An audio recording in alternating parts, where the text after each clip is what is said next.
I'm gonna give it that. Boop. We are gonna go back to watching more of this. More of the retrospective. Ah, yes.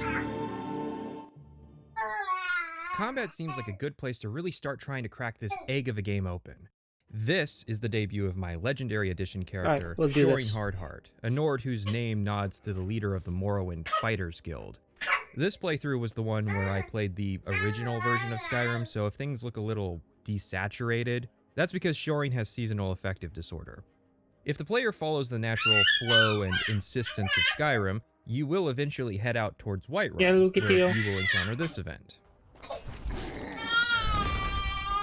The giant. She's okay. So many times I've started, like I would miss this fight, or I would hit the people. I'd always hit them because I'd either play as an archer or a mage starting off. I'd always use magic or something. I'd always somehow end up hitting,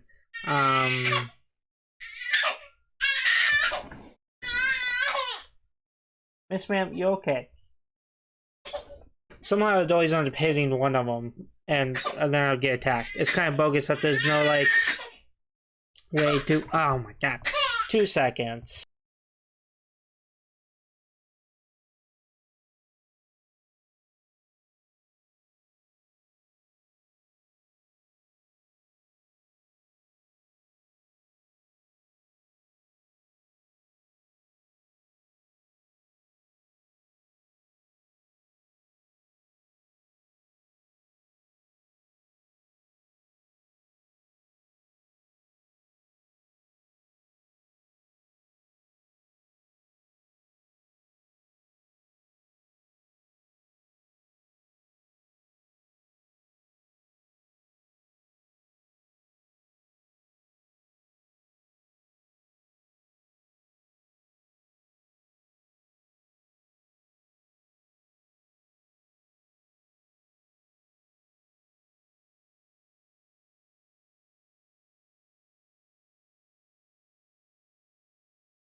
Sorry, I had to quickly run and get a new bottle.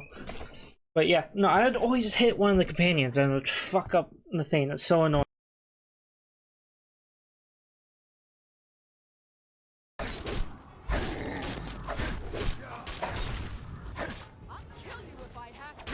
Or, more likely, you will be approached by a woman named Aella asking why you didn't help her and her friends fight a giant that is already dead. Well, that's taken care of. No thanks to you. I usually have to sprint here if I want to land a hit on the giant, as leisurely taking the path and really absorbing the sights of Whiterun means the fight will be over before I arrive. Whether or not you contribute, Aella will still suggest the player becomes a companion, which is obviously weird to get the offer just after Aella scolds you for not helping, as though the implication is that Aella invites everyone she meets to join the faction. More than likely, of course, is that Bethesda does not want to ostracize the player from a potential faction because of something that is out of their control, which is the fact that the giant fight has a good chance of loading early and ending before our arrival. This is funny because chances are good the player's on their way to Whiterun from Riverwood as part of the main quest, and already Bethesda's stacking on side quests to distract you. If you take the companions up on their offer, you'll enter their Hall of Jorvaskr and find a couple people having a fist fight. In case you didn't pick up that this was going to be the fighting faction, you'll be sent downstairs to talk to Kodlak, the leader of the companions.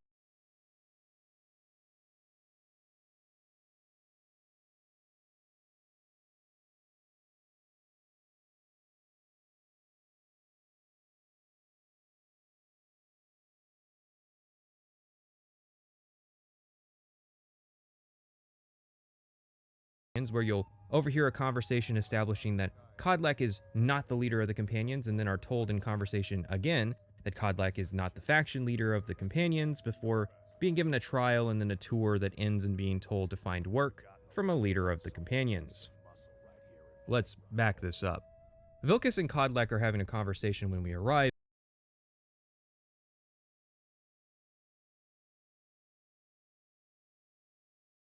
and Vilkas refers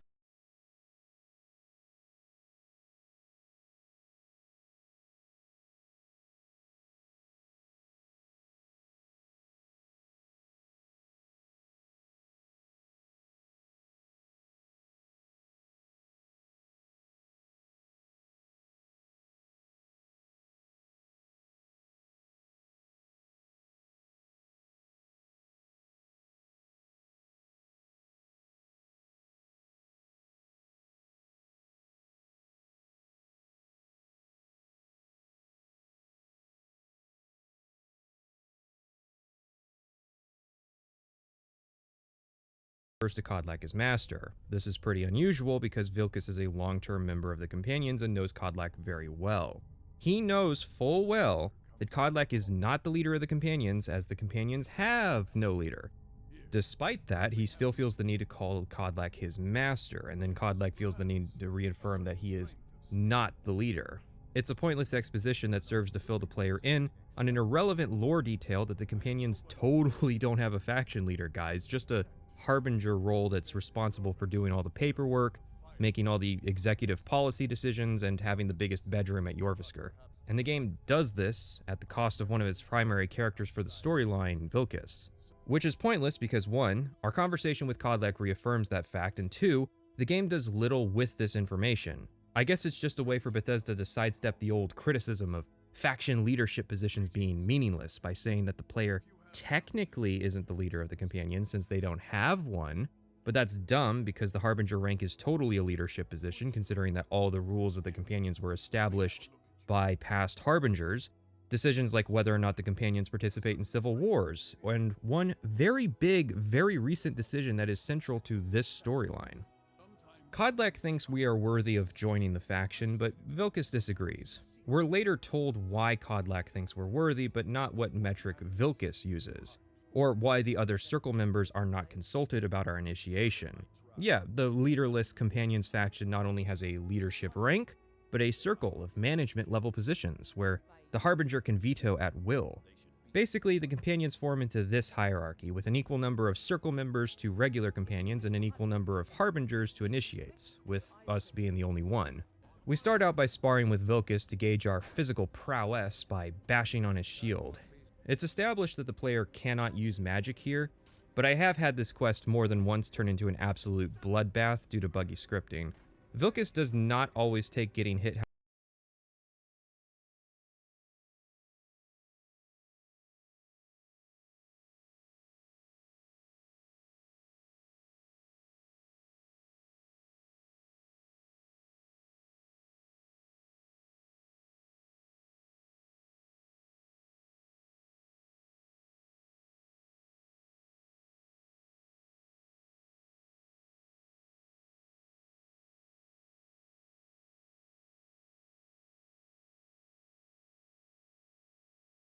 how he's supposed to. What counts as magic can include enchantments on your weapons, and your hireling and fellow companions will often interpret this as an outright fight and start engaging in a bloodbath. It's peaceful training, Smoking Joe. I've been outright murdered by Vilkas doing this. Hell, my first time doing this, I accidentally landed a blow on Farkas back at the giant fight, and he murdered me there before inviting my corpse to join their faction. You look strong. Come to Jorvisker and be a companion. How is the sparring sequence from the Battlehorn Castle DLC for Oblivion more functional than this? Anyways, we're allowed to become an initiate, and Vilkas has us take his sword up to Yorland Greymane, the blacksmith who is not a companion but does make all their weapons and uses their special Skyforge.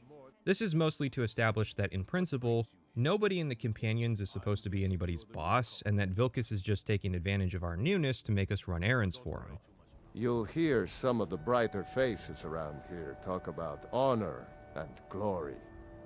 I've got nothing against it, but for me, the promise of coin is what feeds my blade. Yorlin then asks a favor of us to deliver a shield for him. While it's an identical FedEx objective, it does make good use of context to delineate that one delivery was an order and the other is a favor, even if the player doesn't really have an option to decline doing said favor. We take the shield to Aela, who's having a conversation with her boyfriend Skior, although I'm not sure if you're meant to actually overhear anything or if it just didn't load, Bethesda's bug and all. They'll ask you if you could take Vilkas in a real fight. This is the part where you fall down and bleed to death. Huh? It's just trick. No, not yet. Then they ask Farkas to show us to the common room where we can meet most of the other lower level members before being sent back to ask the companion leaders for work. At this point, we have to talk about Radiant quests. Your first time doing the companions, you might be deceived into thinking the next quest you get, usually from Farkas since he's right here, is a pre-scripted deal, and only on repeat playthroughs will you notice that the quest has changed each time. This is a Radiant quest, and Joseph Anderson hit the nail on the head with them. My guess is that some people at Bethesda are really proud of how these Radiant quests can sometimes appear like regular ones, that many players might not even notice that they're doing artificially generated content, when in reality I think this is viewing it backwards. It's that the actual scripted quests are so dull and samey that it's that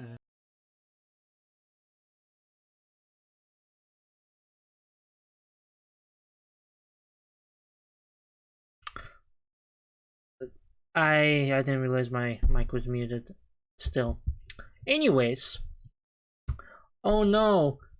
they They send you on a quest, you know, like they're all dull and samey. Yeah, because they send you on a quest and you go to a cave or something, and then oh no, it's full of Draugr and you have to fight them. And then it just, oh my god, what is the problem with you? Why did you stop eating? Hey. Hey, take your bottle.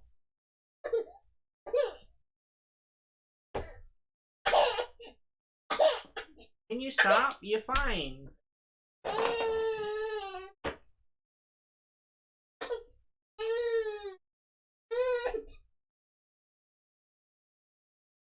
Listen, you're fine. Here.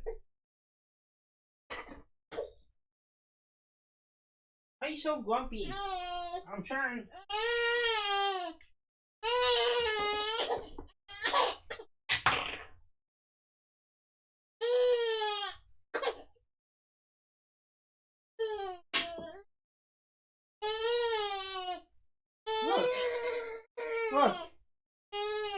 Look. Elmo. Toys. I'm gonna go find the binky.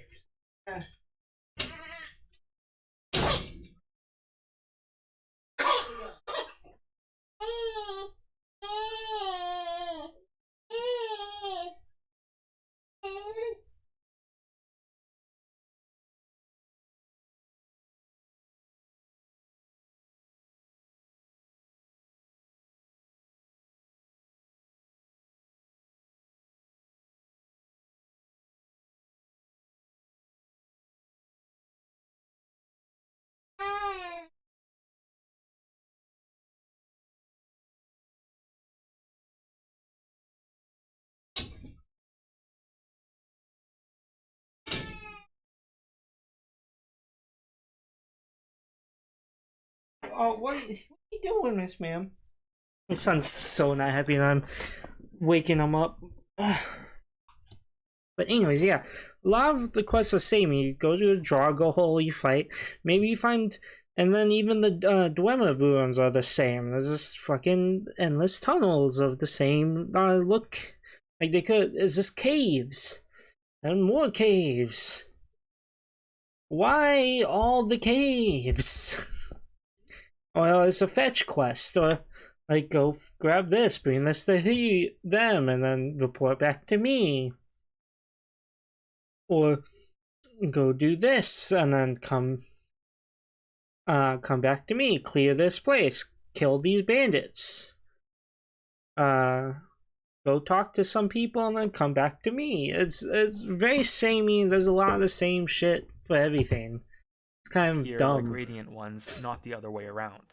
I cannot understate how accurate this sentiment is. There is a non-zero number of times that I have seen handcrafted quests described as being radiant, because only on repeat playthroughs can you really notice the difference. And even then, it's sometimes difficult. A good example is the quest Moss Mother Cavern, where the player will be sent out to look for a lost hunter named Valdir. I've seen this quest described as radiant, when in reality it's just so generic that it's super easy to make the mistake of assuming that it is. Also, we'll talk about Daggerfall later in the video if you know why you know. Bruce Nesmith, Skyrim's lead designer, gave a talk 2 months after the launch of the game and long before any of the DLC or re-releases ever occurred. During this talk, it was established that the Radiant story system was intended to be a way of dynamically generating content tailored to the player character based on your relationships and interactions with the world. Todd Howard had tasked the design team with coming up with the system during pre-production. This, for instance, is how the game causes the different NPC reactions to the player dropping items, whether NPCs will fight over it, return it to the player, or you're confronted by a guard. I assume this was inspired by how responsibility in Oblivion would cause different NPCs to approach acquiring food in different ways, with irresponsible NPCs often getting killed for stealing. The idea was that quests could be generated for the player based on your exploits. Help a family and later their daughter gets kidnapped and you're tasked with rescuing her. So you walk into town and the game just says, oh, there's a guy in town who likes you. We're going to kidnap his kid who you might have met and put him in this dungeon for some reason you didn't go to. And that dungeon happens to be a higher level dungeon, and so we think you could use a challenge right now, and the reward is going to be this other thing that your character can use. If that sounds like a cool system that isn't in the game, that's because it is. The closest I can say that this occurred was as follows. I did Danica Pure Spring's quest to restore the Gildergreen. Yeah, I feel like they wanted to do that. I mean, you can see it in, like, if you steal stuff, somebody will send thugs after you. Or if you steal stuff, you will steal or kill specific NPCs or stuff like that. You'll get an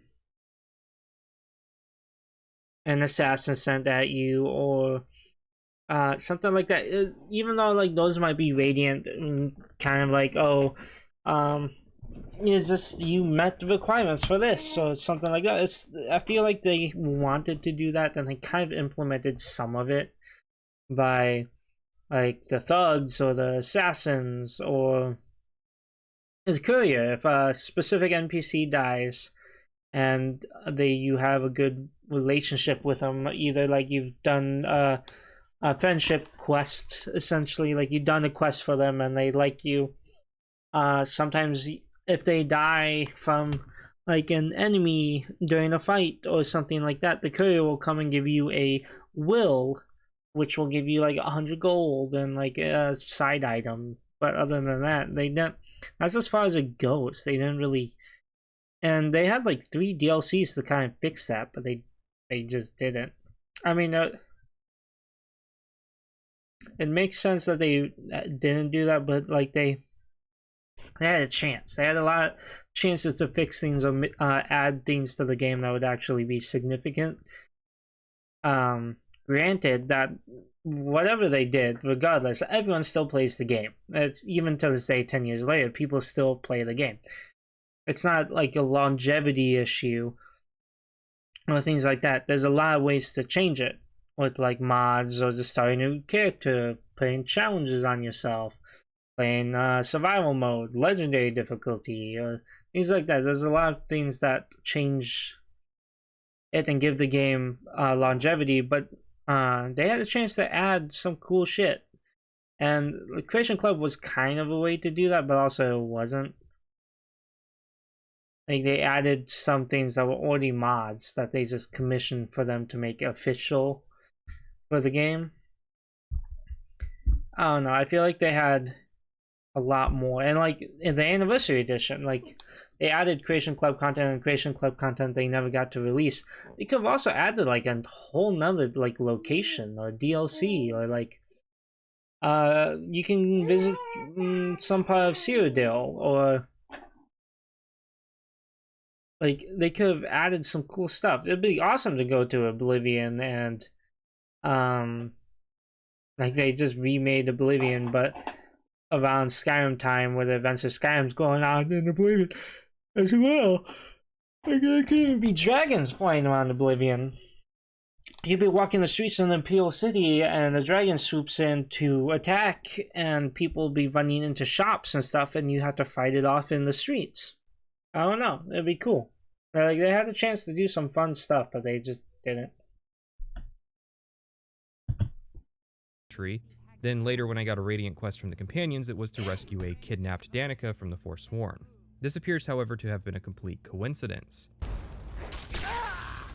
Only non-essential NPCs can be kidnapped, and Danica was simply added to the list of potential kidnapping victims after doing her quest, which removed her essential status. The location is also completely random and had little to do with my playthrough or my character. However, to further obfuscate casual analysis of Radiant quests are a handful of them in the Companion's questline, which only have 10 potential locations, 2 of which happened during both of my playthroughs on the faction. In each playthrough, I was tasked with visiting Orithime and Broken Helm Hollow twice, back-to-back, both times. They were in different orders, but their genericness made it difficult to remember which character did which locations in what order. It essentially became a mush of unmemorable quests that had the illusion of being scripted because, again, coincidentally, it happened twice on 2 different characters on 2 separate versions of the game. And another thing with the Silver Hand that you can see, they added this whole faction to be against companions, but they didn't flesh it out at all. You couldn't join the Silver Hand faction to go against the companions. Like, after you learn that they're werewolves, like, you back out and then you go help the Silver Hands destroy the companions of Whiterun. And then you become the leader of the Silver Hands, or like, there's just a lot of stuff they could have done with the companions and the Silver Hands. Like, a lot of it was just, and it happened so fast. A lot of the,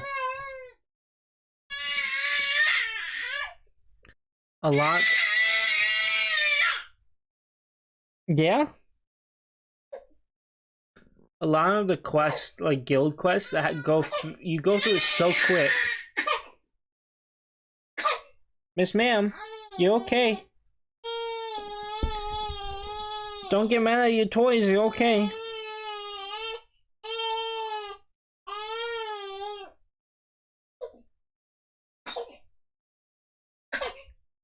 Stop being so upset, you're fine.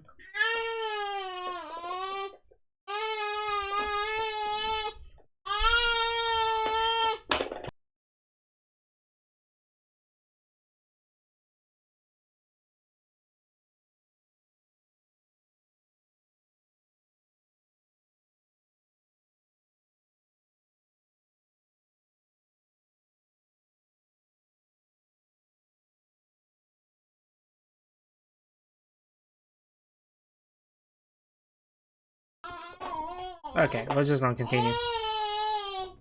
Each faction has a different implementation of Radiant quests. The Companions uses them as spacers between its primary quests, which, as you can see, is a very short quest line without this filler content. The Thieves Guild has optional Radiant quests.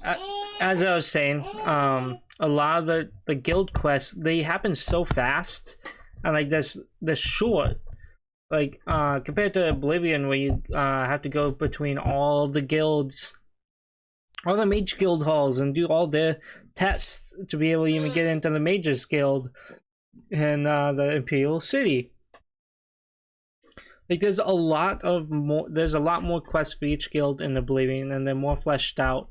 And there's a bunch of stuff you can do in between that actually feels like you're doing something interesting, compared to Skyrim, where they may give you stuff to do in between the main quests, but they're so lackluster and like dulled down.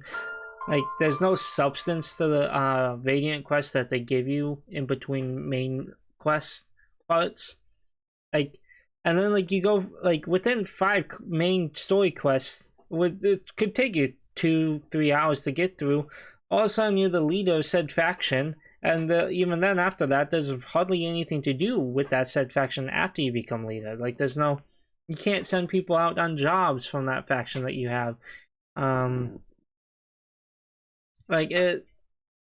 There's really no external decisions. You can't be doing the main storyline and be like, the dragons are there, you can't bring like the companions to help lock the dragon in the dragon's reach, or take on other dragons. Like, you can't use people from things like quests, and like you can't. There's this. You can't even like commission people to help you in the Civil War if you join a side. Like, you can't be like, all right, the companions, as the leader, I'm gonna say, we don't join the Civil War. We don't help out the Stormcloaks, and you send them out on little missions or something like that. Like, you can't do that, and I don't know why. It sucks. Like, the side content is good, but it's also not good. There's lots of pros and lots of cons. A little bit more cons than pros, but Skyrim is Skyrim. That are only mandatory if you want to rebuild the guild. The College of Winterhold has Radiant quests, usually just retrieving literature from dungeons. The Dark Brotherhood ends in a permanent quest fittingly titled The Dark Brotherhood Forever, offering infinite assassinations of generic, unnamed NPCs, but otherwise does not utilize the Radiant system in its primary storyline. Much of the game uses Radiant story in some way. Bounties are Radiant, for instance. If a quest points you to a cave without any specific directions, then they're also likely Radiantly chosen. The Helm of Winterhold quest can occur in a dungeon called Yngvild, which has the notable quality of having not been opened since the days of Ysgramor thousands of years prior, and the Radiant quest can actually even break the scripting of the dungeon, causing the Helm of Yngvild to not spawn properly, meaning that the player cannot take the shortcut out of the dungeon. Another great example is the Hired Thug Hey! Jesus. event. Anytime you steal something or murder someone with relatives... Okay, we're gonna move on from this. I wanted to, react to this more, but she is just being intolerable about it. My god. Lucatiel, you're fine.